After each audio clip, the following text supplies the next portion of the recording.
Unusual pieces of evidence that ultimately led to the conviction, or just odd things.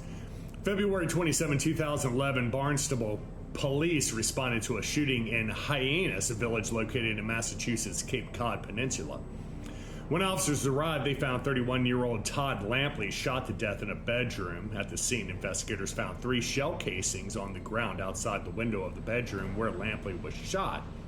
However, aside from the shell casings, investigators also found 2 unusual pieces of evidence that with ties to the critically acclaimed HBO series, The Wire. The first was a cell phone registered in the name of Marco Stanfield.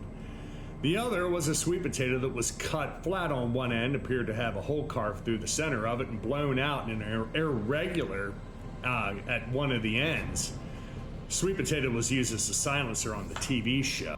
A few days after the shooting, a man named Devereux Hampton was arrested in an unrelated case. Hampton and Lampley had previously had ties, as during a 2010 trial, Hampton indicated that Lampley played a role in the 2007 shooting death of 18-year-old Jacques Sellers, who was reportedly killed by someone shooting through a window from the outside.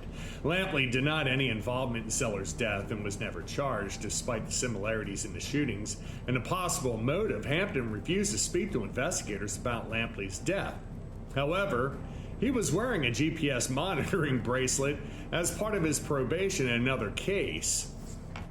Location records from the bracelet not only placed him around the house at the time of Lampley's death, but also indicated that Hampton stopped by a nearby pond on February 28, 2011, where 2 civilians later found a gun matching the shell casings found at the crime scene.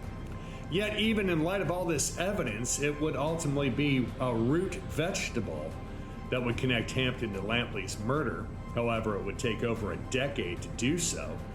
It wasn't until 2016, when Hampton spit in a puddle, that authorities were able to collect some of the phlegm and obtain a DNA sample without his knowledge. The DNA from Hampton's spit was later confirmed as a match to a swab of the sweet potato found at the scene.